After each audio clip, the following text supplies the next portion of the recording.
Indian YouTube fitness में अगर मैं किसी की सच में रिस्पेक्ट करता हूँ तो वो है तरुण गिल। हँसना बाद में, पहले वीडियो देख लो, जिस नज़रिए से मैंने बनाई है उस बारे में आपकी क्या राय है वो कमेंट करो नीचे, और कुछ समझ में ना आए तो गाली दे देना, ओके, जैसा कि अक्सर लोग करते हैं।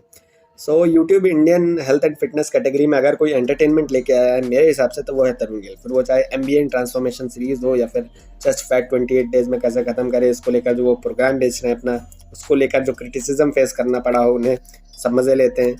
मिस्टर यूनिवर्स में कम्पीट करना हो या शेरू क्लासिक में जो जीत नहीं पाया जिसको लेकर उन्हें ट्रोल होना पड़ता है, या फिर मिस्टर यूपी में जो टाइटल जीता उन्होंने वो पैसे दे के खरीदा, या कॉम्पिटिटर बहुत वीक थे जैसे एलिगेशंस लगाते हैं लोग, और फोटोशॉप यूज़ करते हैं, या फिर नूर भाई का वो स्टेटमेंट जिसमें वो कह रहे हैं कि फ़ैट को मसल में कैसे कन्वर्ट करना है।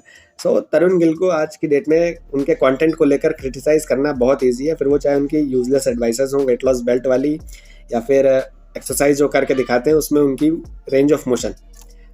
तरुण गिल को रोस्ट करके व्यूज़ लेना बहुत ईजी है, और ऐसा करके लोगों ने अपनी दुकान चलाई भी है, बट आज एक अलग नज़रिया समझने की कोशिश करेंगे कि वो ऐसा क्यों कर रहे हैं।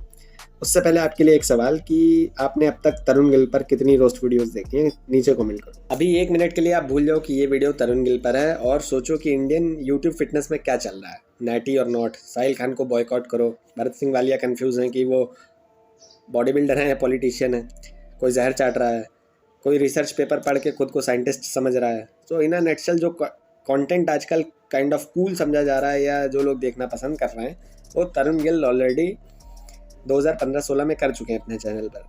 और तरुण गिल की इमेज एक जर्नलिस्ट की ज़्यादा पॉपुलर है एज़ कम्पेयर टू उनका फिटनेस में एक्सपर्टीज़। तो हर कोई certified and non certified YouTuber और रिसर्चर रोस्टिंग के नाम पर बुली करने वाले मेंटल हेल्थ व्हाट्सएप एक्सपर्ट्स 10 में से 2-3 वीडियोस तरुण गिल पर होती हैं। और लड़के न्यूट्रिशन की एक वेबिनार अटेंड कर लेते हैं तो वो डाइटिशियन समझने लगते हैं खुद को, और एज क्वालिफाई किया है अगर आपने तो आई डोंट थिंक कि इंडियन स्टैंडर्ड्स के हिसाब से आपको और कुछ करने की ज़रूरत है। तो 2015-16 में जब लोगों को ढंग से सप्लीमेंट और वर्कआउट की नॉलेज नहीं थी तब तरुण गिल को लोग क्रिटिसाइज़ करते थे उनकी गियर्स वाली वीडियोस पे कि वो स्टेरॉइड्स प्रमोट कर रहे हैं, और वही लोग आज नैटी और नॉट वीडियोस को एंजॉय कर रहे हैं। ओके, तो इन कंक्लूजन में अगर ये बताऊं कि 2015-16 के हिसाब से ऑडियंस इतनी मैच्योर नहीं थी इंडिया में कि वो इतनी बोल्डनेस एक्सेप्ट करें कंटेंट के फॉर्म में, वो भी जहां स्टेरॉइड्स की कोई बात नहीं करता था वो इतना ओपन थे। और एक और नेगेटिव चीज़ थी उनके फेवर में कि वो इंग्लिश में वीडियोस बना रहे थे।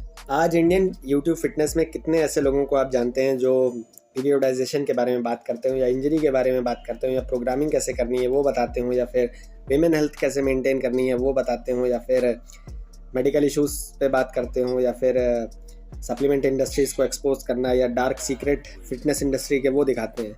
You can imagine any topic related to fitness, and Tarun Gill have made a video on his channel back in 2015 or 16. So, and he was sponsoring athletes that time. He was busting myths in Indian fitness, supplement industries को expose करना. So instead of appreciating his efforts on his channel, people started hating him just because he was bold about his steroid experience.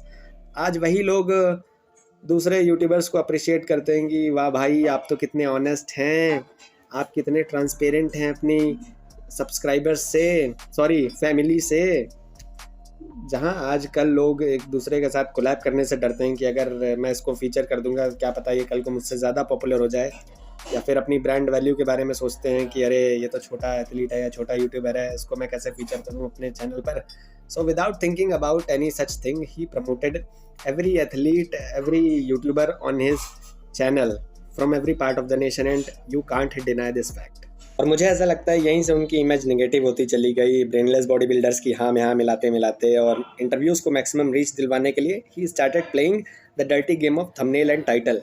और जाहिर सी बात है अगर आप किसी guest को अपने इंटरव्यू में बुला रहे हो उसकी जर्नी को बीच में इंटरप्ट नहीं करोगे कि और हाँ में हाँ मिलाओगे कि नहीं मिलाओगे कि अरे ये गलत हो रहा है या फिर ये साइंटिफिक रिसर्च ये कह रही है कि तो आपने ऐसा कैसे किया, वो काफ़ी अनप्रैक्टिकल और अनप्रोफेशनल लगेगा अगर कि आप किसी गेस्ट को बुला रहे हो अपने इंटरव्यू में। सेकंड चीज़ फिर FLI स्कैम हुआ जो कि काफ़ी कंट्रोवर्शियल फेस था उनकी लाइफ का, और उसके बाद काफ़ी ऑनलाइन हेट भी मिली।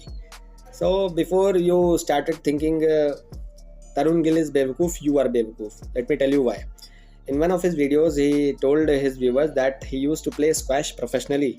He represented India also. Okay, ये Nike sponsor था इनका. So do you think of an athlete who is representing nation in physical sports is having zero knowledge about fitness?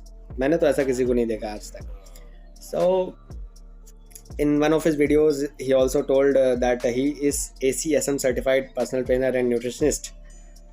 And I think he is way more knowledgeable than most of the fitness trainers and bodybuilding coaches of YouTube. Okay, so अगर आप ये सोचते हैं कि तरुण गिल बेवकूफ़ है तो भाई आप बेवकूफ़ हैं. He is just started acting dumb in his YouTube videos.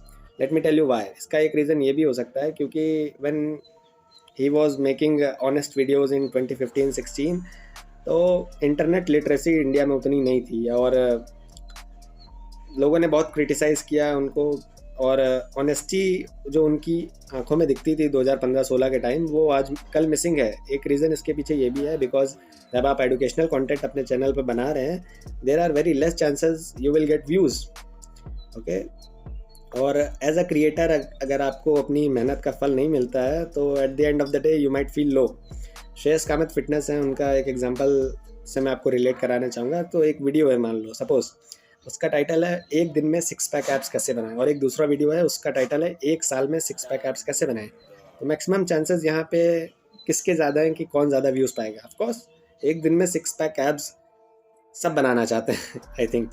तो अगर कोई ऐसा कंटेंट या कोई वीडियो कोई क्रिएटर बना रहा है और उसको रिस्पॉन्स अच्छा मिल रहा है in terms of engagement so he will try to push that kind of content on his channel. At the end of the day you just want outcome from your videos. So मुझे ऐसा लगता है तरुण गिल ने खुद को negatively market खुद करना शुरू किया और यहीं से उनका डाउनफॉल शुरू हो गया और लोगों की वो इनसिक्योरिटीज़ को जैसे ही कैपिटलाइज करने लगे सो उनकी ब्रांड वैल्यू भी गिरती चली गई और लोगों के मन से वो उतर गया. अब बात करते हैं उनके एक्सरसाइज में जो रेंज ऑफ मोशन यूज़ करते हैं उसको लेकर. So before commenting anything about his exercise range of motion, you must know that he has transformed himself multiple times in the past. और अभी शेरू क्लासिक में जो उन्होंने ट्रांसफॉर्मेशन करके दिखाई सबको, that was really amazing. You should appreciate that. तो एक टर्म होता है न्यूरोलॉजिकल डोमिनेंस, इसको समझते हैं.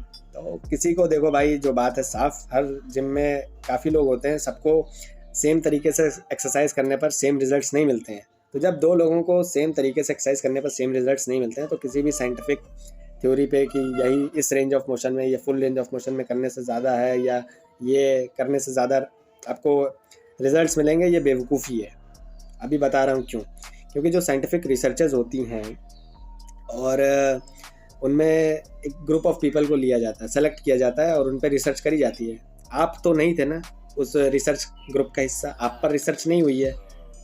एंड आपसे ज़्यादा आपके बारे में कौन जानता है? कोई नहीं जानता है. तो अगर आपको किसी स्पेसिफिक तरीके से एक्सरसाइज करने से रिजल्ट्स ज़्यादा मिल रहे हैं बाकियों के कंपैरिजन में तो आप उसी तरीके से एक्सरसाइज करोगे ना. कि ज़रूरी थोड़ी कि सब रोबोटिक तरीके से एक्सरसाइज कर रहे हों. तो ये, और दूसरी बात वो फार्मास्यूटिकल असिस्टेंस भी है उनके पास. और एक रीज़न ये भी हो सकता है कि क्या पता वो सोशल मीडिया पर जानबूझ के अपनी एक्सरसाइज वीडियोस इस तरह की पोस्ट करते हैं ताकि लोग उनको क्रिटिसाइज़ करें, लोग रिएक्ट करें उन वीडियोस पर. कुछ भी रीज़न हो सकता है. सो ये था भाई मेरा एनालिसिस. और मैं ये नहीं कह रहा हूँ कि साइंटिफिक रिसर्चेस और डेटा को वैल्यू नहीं करना चाहिए, उनकी वैल्यू होती है बिल्कुल, बट ब्लाइंडली फॉलो करना किसी भी चीज़ को ये बेवकूफ़ी है. तो आपकी क्या राय है इस वीडियो के बारे में और कैसी लगी वीडियो ज़रूर कमेंट करके बताओ. और I will see you in the next upcoming videos of me. Take care, bye bye.